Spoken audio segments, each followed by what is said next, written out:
Hey, deal makers, and welcome to the Financial Freedom Podcast. I'm your host, Michael Blank. Today, it's just going to be me because I want to review some of the best podcasts of 2021. In fact, this is episode 300. We started this back in 2014. We've had 300 episodes weekly. I took a little break early on back in 2014. I was like, this is a grind, an awful commitment. And then people was like, why aren't you putting out any more podcasts? And they really complained about it. And so after about a period of 6 months, I kind of resumed it and been doing it regularly ever since. So we want to kind of highlight some of the episodes that we had here in 2021. And man, we're going to take a look at some of these awesome guests. All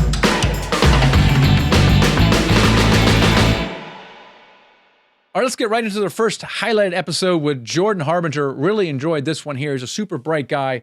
And he was episode 288. He's the host of the iTunes Top 100 ranked The Jordan Harbinger Show, a podcast where he interviews the world's top performers, including legendary actors and musicians, intelligence operatives, athletes, iconic writers, and other visionary change makers.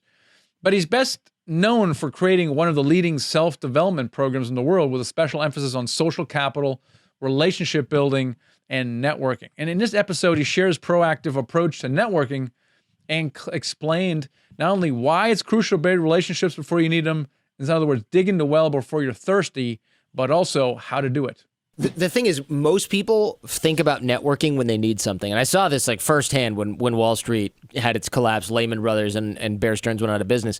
And people were like, oh my God, I got to call people and try and get another job. And they're like, I got to call my classmates and my friend who's working at this bank now. And I haven't talked to him in 4 years since I graduated. And it was just, they were so stressed out.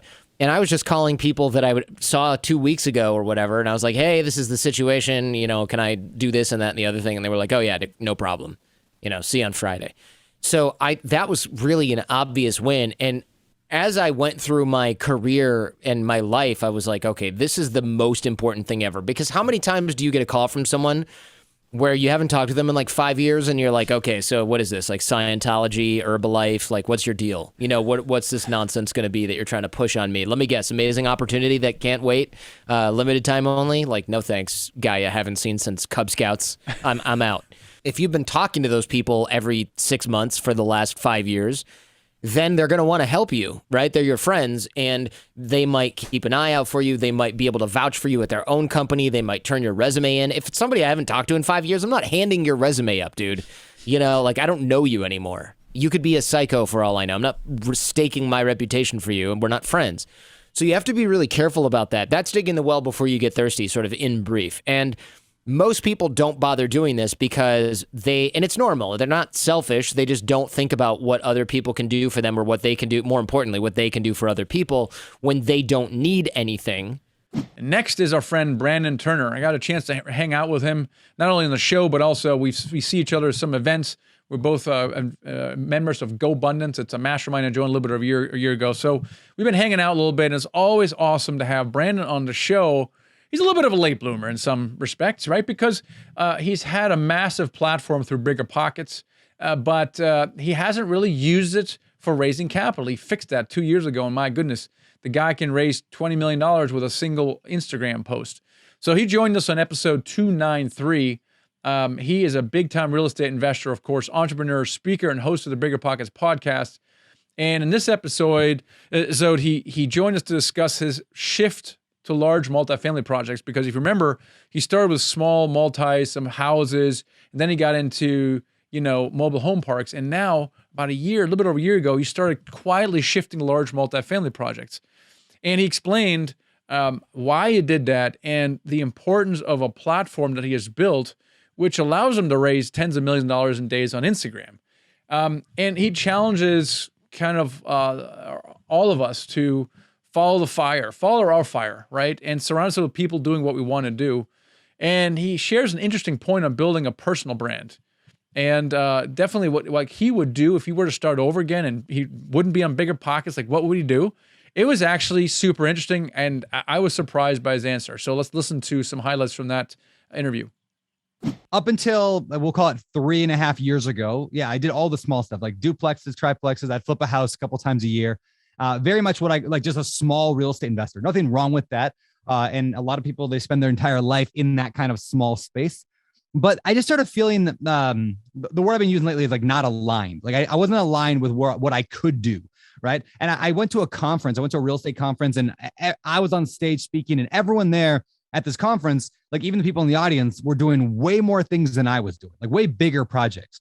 And the only reason I got on stage there to teach these people anything is because I got a podcast and a big mouth. And so I realized that I didn't deserve to be there, but I wanted to deserve to be there. I wanted to be, bigger than I could do. Like you just kind of like rest on your laurels sometimes. And I was like doing it for too long. So I went home from that event and I said, you know what? No, I'm going to do something bigger. I'm going to launch myself a real estate syndication brand and buy a bunch of multifamily. And that's what started it. Like, this is just a lesson in general, right? When you're in a room where you are the one doing the most amount of stuff, like when I would hang around with all my real estate friends, like they were doing 1-2 flips a year. And I felt pretty good about myself. When you compare yourself to people in a room where you're the smartest guy or the most successful guy, you feel pretty good. It took me getting into a bigger room to really make that shift, to really realize like I could do more, and more isn't necessarily harder. In fact, I found the exact opposite. It has been so much less work to scale than I ever imagined.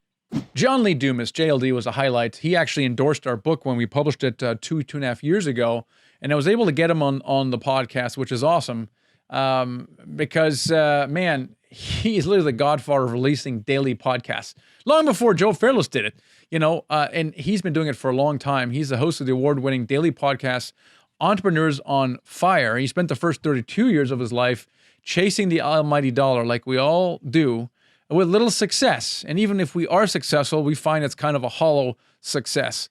And then he took Albert Einstein's advice and decided to become a man of value. And that's when JLD got a taste of real success. So in episode 295, he reflected on the powerful combination of hard work and passion. We talked about passion, and that came up with Brandon Turner. So, pay attention to these things. There's trends here. And I love what he had to say about passion blooming when you get good at something. I spent 6 years struggling, dealing with PTSD from my 13-month tour of duty in Iraq, some of the things that I saw over there. And then just really having a string of not like outright failures, but just very far from successes when it came to my career choices. Law school, dropped out; corporate finance, quit after a year during the recession; commercial real estate, other things that I tried, just nothing was working. And that was over the course of 6 years. So we're not talking about a short time frame. And it wasn't until I was 32 years old that I kind of did understand that quote by Albert Einstein, that you need to try not to become a person of success, but rather a person of value. And so I had very obviously been chasing success for 32 years and coming up very short. As more females enter into multifamily investing, it gives other women the encouragement they need to pursue real estate investing as well. And to that end, we had Liz Faircloth, and she's creating a community where women investors have an exclusive space to support each other and share ideas. So in episode 261, she joined us to offer insight on increasing the number of women investors and explains how she highlights female role models through the real estate investor platform. I think there is, I certainly am not an expert in women. I can only speak from my own experience and the women that I talk to. But I think it's interesting because I think, I was talking to a woman who's as a general contractor, very successful general contractor in Chicago. She runs one of our meetups, and it is almost like, she'd never done a deal. When I was having this conversation with her, I'm like, you literally know, like, and that's not unique. That's not uncommon. I think somewhere along the way, Michael, and there's actually a lot of research, I think, when it comes to college and like people getting their MBAs and who raises their hand first and who gets called on first, right? So there's a lot of these different things, I think, in society that, almost like, it's like a woman boss. She's not being assertive. She's being a bitch. I think there's a lot of different societal conditioning that happens over time. Mm-hmm. And I think somewhere along the way, women are nurturers, right? And there are men who are nurturers, but generally speaking, right, there's that nurturing quality. I'm very nurturing, but then you want to speak up and you're like, I got something to say here. I want to speak up. And it's like, so, I think there are a lot of women who do undersell themselves. There are a lot more women, I think, in multifamily than we realize. I've interviewed a lot of them. And these are successful ladies, they really are. They are under the radar. So, I'm not sure what the solution is, but I think highlighting their journeys, right? And highlighting their journeys for other women to see and for them to get the acclimates, and lifting each other up, I think is really what we're, if you will, in the community to do. The vast majority of multifamily syndicators don't stop with one property, obviously. Do the law of the first deal, you can't help but do more than one. And with each new deal, we start the stressful process of raising money all over again. But it doesn't have to be that way. Joe Fairless is the co-founder and partner at Ashcroft Capital, and they invest in large multifamily deal. They now have 38 properties, probably close to $1 billion in value. And in February, earlier of the year of 2021, they pivoted away from raising money on a deal-by-deal basis and pivoted to raising a fund. And Joe joined me and the attendees of Dealmaker Live, actually, where we talked about this, the pros and cons of raising money through a fund. And the thing that really surprised me is that Joe, of course, using the benefit of hindsight, would have started a fund much, much earlier. As you know, he had raised millions of dollars and did, gazillion dollars of real estate long before he did a fund. He goes, you should consider doing it a lot earlier. So we talked about the pros and cons of starting that and really answered the question in 278, who are funds really for? We're doing funds, as you mentioned, and I exclusively purchase apartment communities. That's what we do. And we buy 200 plus unit apartment communities, and we've bought to date 38 apartment communities, all value add deals. So we've done this 38 times. And when you do something that amount of times, then you're going to pick up on some efficiencies, some better ways to do what you've been doing. And I can tell you that from the fund perspective, which we just started this past February, so not too long ago, but it's something that we've already been. There's already been such positive feedback and action taken by investors. We're not going to go back. I mean, if you're doing individual deals, you're likely not going to stop at that single deal. You're likely, if you buy a deal, you're likely going to buy another deal. And if you're going to be buying another deal, you might as well just not have to start and stop. Chad Williams is the best-selling author of a book called Seal of God.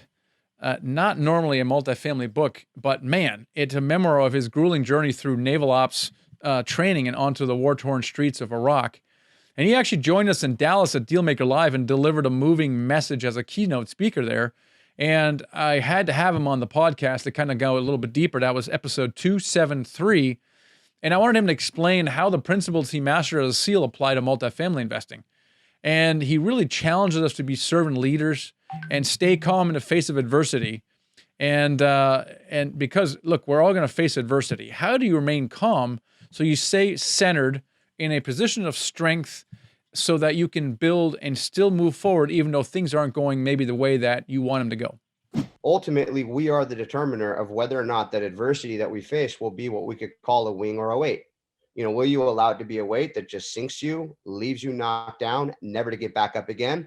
People see what he or she got hit with and they go, wow, okay, they're out for the count. They're never resurfacing from that one. Or do you find a wing in the moment somehow, which is really just a way to rise to the occasion? This is what we call it in the SEAL teams, forged by adversity. And so that adversity will either be a weight that just sinks you, leaves you knocked down, you fail because of it, or you will be forged by it. And when you have a high-paying corporate job, it can be tough to walk away, right? Because it's a lot of income and probably your lifestyle is kind of kept up with that income. And so it's tough to replace and cover those expenses with passive income. But if time freedom is a priority for you and you're willing to take action, you can absolutely break out of the rat race and replace that income with multifamily real estate. And that's what Jenny Gu and Stephen Louie did on episode 259, both corporate Americans, right, in corporate America, and describe how their mindset of action and focus on the family drove their decision to walk away from it all. It's different for a lot of people, but for me, it's similar to Steve, right? We sat down and said, what are our priorities and how do we want to spend our time, with our family? And We moved back to California from Cincinnati just due to wanting to be closer to the kids' grandparents and my in-laws.